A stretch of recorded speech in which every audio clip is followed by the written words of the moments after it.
여러분 안녕하십니까. 광주 MBC 뉴스토데이입니다. 먼저 오늘의 주요 뉴스입니다.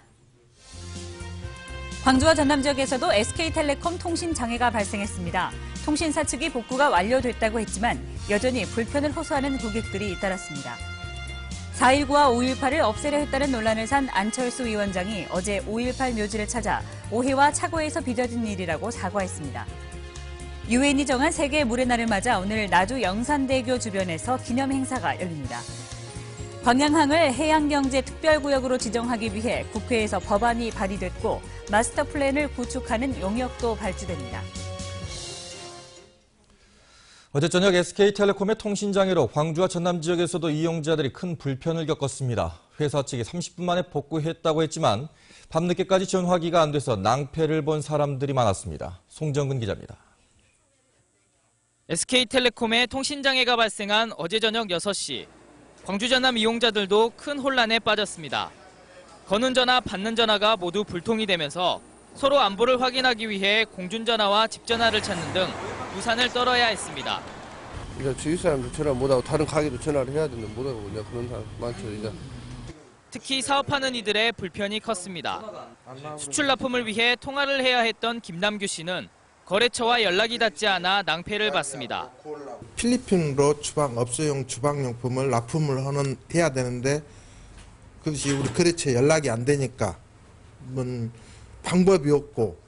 SK텔레콤 측은 30분 만에 복구했다고 했지만 전화가 밤 늦게까지 되지 않았다는 이용자들이 많았습니다.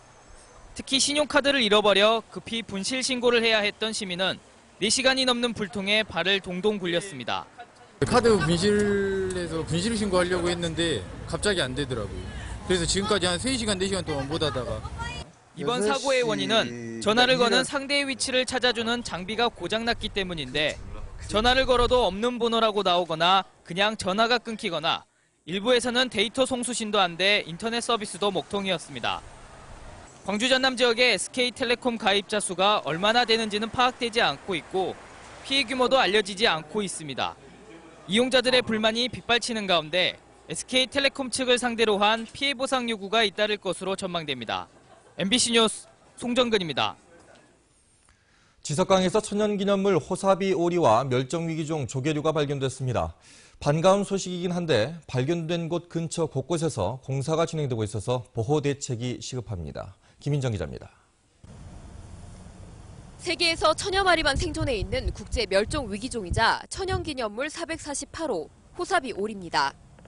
겨울철새로 남한강이나 남강에서 주로 관찰돼 왔는데 5, 6년 전부터 매년 10마리에서 20마리 정도가 나주 지석강에서 겨울을 나는 모습이 포착됐습니다. 멸종 위기종 1급인 대형족의 귀이빨 대칭이도 지석강 서식이 확인됐습니다. 귀이빨 대칭이는 물속 물고기에 붙어 성장한 뒤 이렇게 강 중하류에 두텁게 쌓인 진흙 위에서 서식합니다. 담수 조개류 가운데 가장 큰 종류로 다른 조개와 달리 등 뒷면을 따라 닭뼈슬 같은 큰 날개가 달린 모습을 볼 수 있습니다. 보호종인 귀이빨 대칭이가 전남에서 발견된 건 이번이 처음입니다. 보호종들이 잇따라 발견된 지석강에서는 현재 생태 하천 조성 사업이 이루어지고 있어 하도 정비와 자전거 도로, 침수 공간 사업이 진행 중이라 대책 마련이 시급합니다. 인사로 인한 이런 변화로 인해서 환경의 변화로 인해서 이런 서식에도 영향을 미치기 때문에 그에 대한 이런 면밀한 조사, 그다음에 이런 확인 작업이 필요할 것 같습니다. 영산강 유역 환경청은 보호종들의 서식을 최종적으로 확인하고 조사와 더불어 보호 대책 마련에 나섰습니다. MBC 뉴스 김인정입니다. 전남도가 영산강 유역환경청과 광주시 등과 함께 유엔이 정한 세계 물의 날을 맞아 오늘 나주 영산대교 주변에서 기념 행사를 갖습니다. 오늘 행사에서는 길놀이 풍물 공연을 시작으로 물관리 유공자 표창과 환경상식 퀴즈대회 등을 진행하고 영산강 주변 쓰레기를 수거합니다. 전남도는 이달 한 달을 세계 물의 날 홍보 기간으로 정해 도내 수변구역에 식목 행사와 환경사진 전시회, 물사랑 캠페인 등을 벌이고 있습니다. 국제육상연맹이 오늘 내년 유대회 하프마라톤과 20km 경보 코스를 실측합니다. 실측 구간은 광주 월드컵 경기장 주변 6.8km며 국제육상연맹 실측사가 측정 장비를 부착한 자전거로 코스를 달려 회전 한 바퀴의 수로 거리를 측정합니다. U대회 기간 중에 하프 마라톤은 6.8km 구간을 3바퀴 돌고 경보는 이 구간 내 500m를 20차례 왕복하는 방식으로 진행됩니다.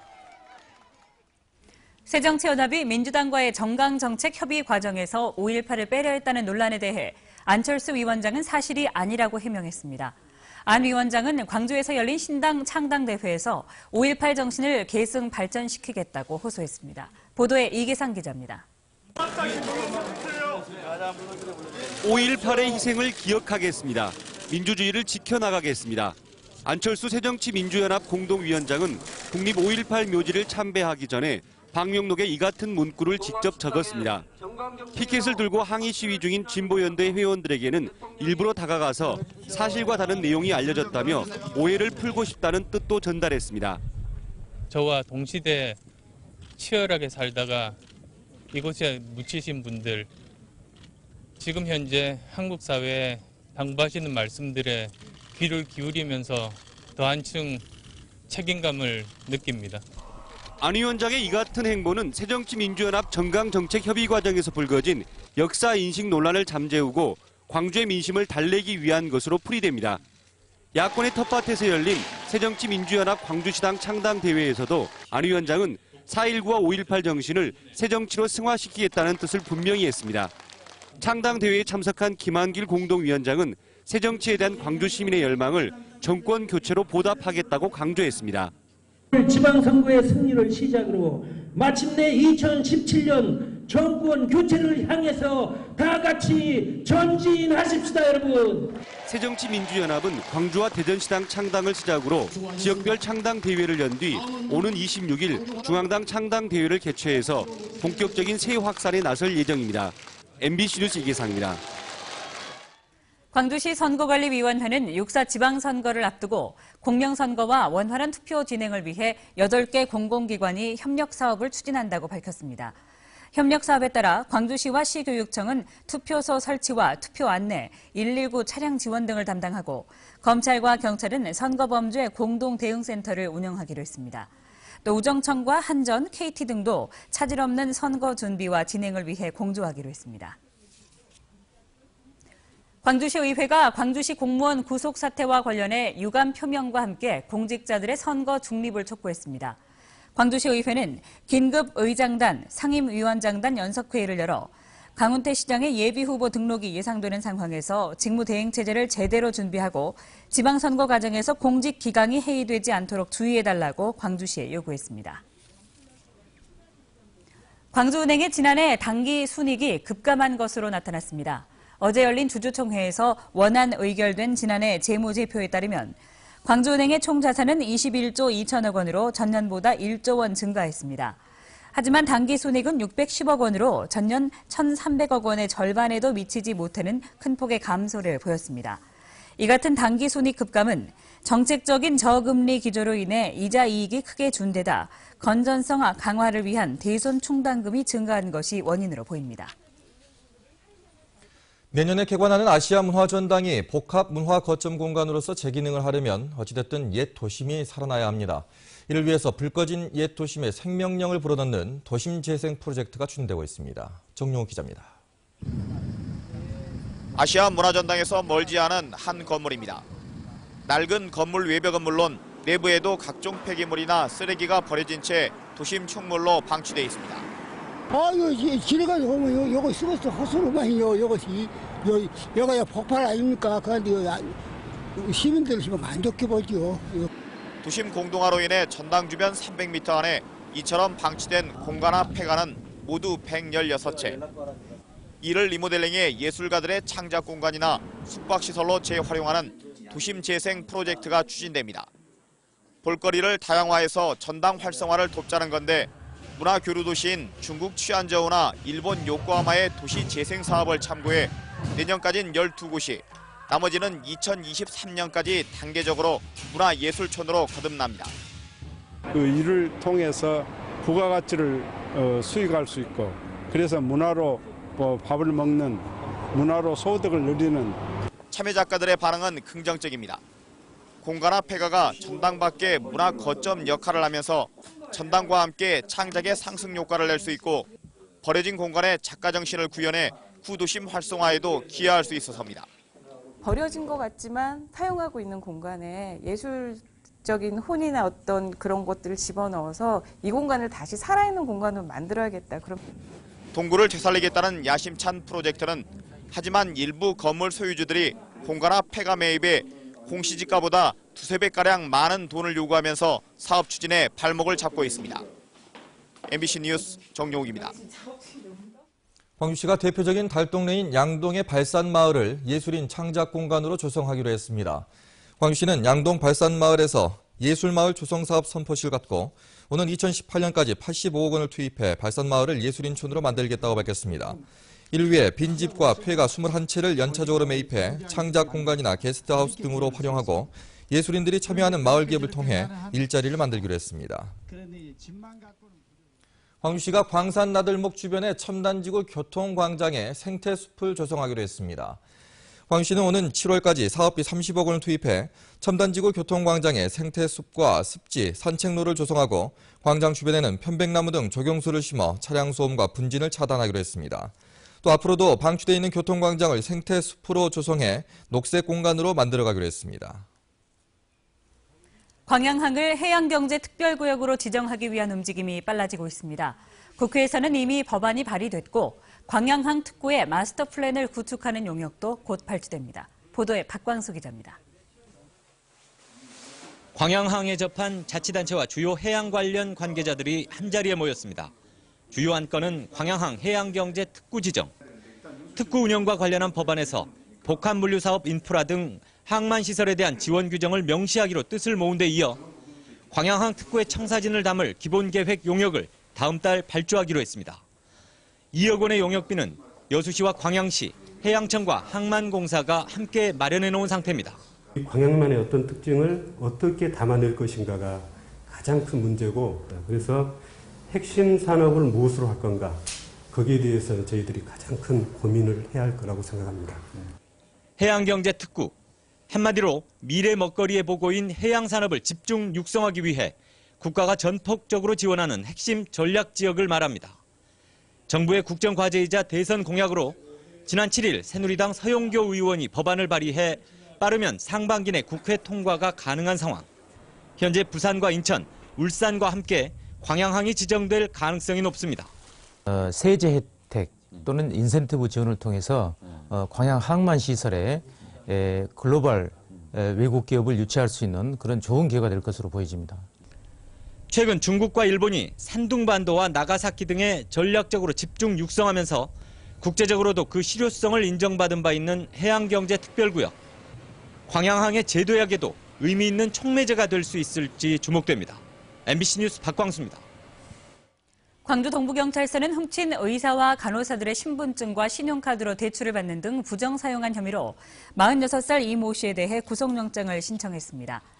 이 씨는 지난달 10일 광주 모 병원 의사 당직실에 침입해 훔친 의사의 운전면허증으로 1,000만 원을 대출받는 등 모두 93차례에 걸쳐 1억 600만 원을 가로챈 혐의입니다. 이 씨는 전국의 병원을 돌며 식사 시간에 의사와 간호사들이 자리를 비운다는 사실을 악용해 절도 행각을 벌인 것으로 드러났습니다.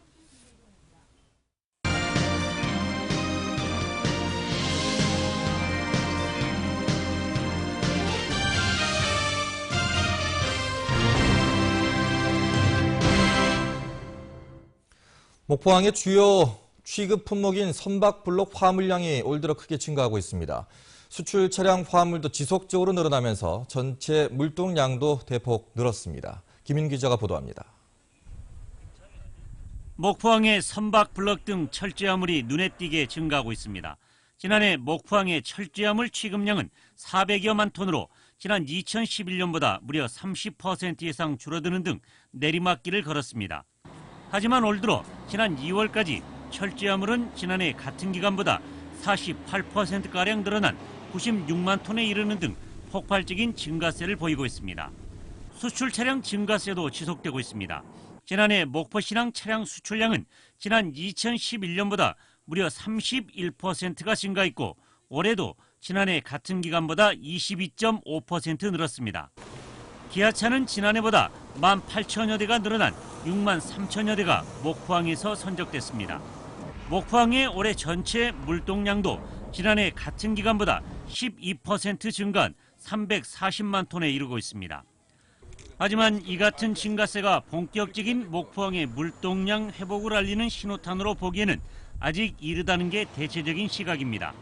앞으로 물동량 증가 추세는 한 2, 3개월 동안 더 추세를 봐야 증가 여부를 알 수 있을 것 같습니다. 작년이 워낙 이 조선 경기가 좋지 않았기 때문에 상대적으로 지금 늘어난 거지 그게 전체적으로 대불항에 영향을 미치기에는 아직까지는 좀 부족하다고 생각을 하고 있습니다. 선박블럭과 수출 차량의 실적 호조에 힘입어 목포항의 물동량 회복에 대한 기대감이 커지고 있습니다. MBC 뉴스 김윤희입니다.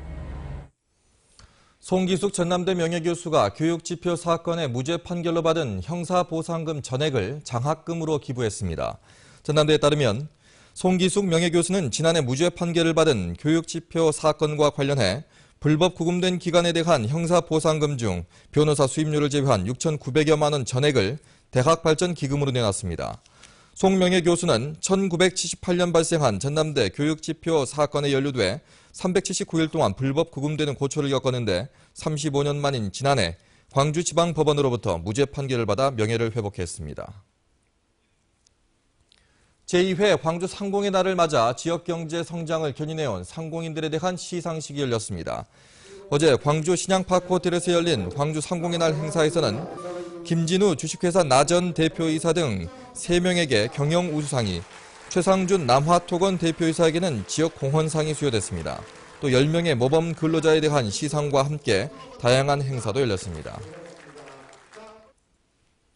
전남도가 친환경 농자재를 사용해서 생활권 주변의 가로수 병해충 방제를 추진하기로 했습니다. 전남도는 올해부터 친환경 농자재를 사용한 병해충 방제 시범 사업을 추진키로 하고 도비와 시군비 4억 1,800만 원을 확보했습니다.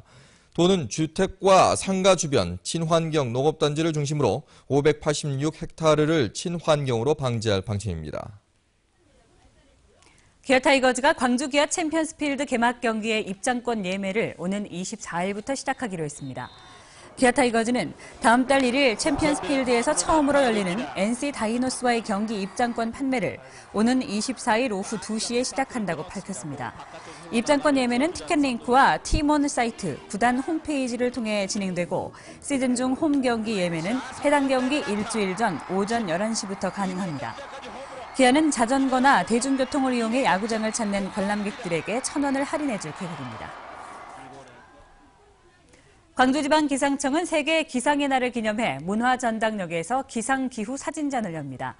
날씨, 당신의 기억이 되더라라는 주제로 진행됐던 사진 공모 입상작 중 50점이 전시되고 있는데 해무리, 해무, 구름, 별 등 찰나에 찍힌 다양한 날씨의 표정을 한눈에 살펴볼 수 있는 이번 전시는 세계 기상의 날인 오는 23일까지 계속 열립니다.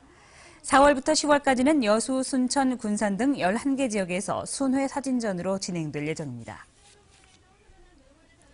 전라남도의회 민종기 전 의정지원관이 화순군수 선거 출마를 공식 선언했습니다. 민종기 전 지원관은 출마 기자회견에서 지난 12년간 화순 군수 선거는 축제가 아니라 악몽이었고 언제까지 군수 돌려막기를 할 수는 없다며 이제는 행정 전문가인 자신이 화순 군정을 이끌어야 한다는 생각에 선거에 출마했다고 밝혔습니다.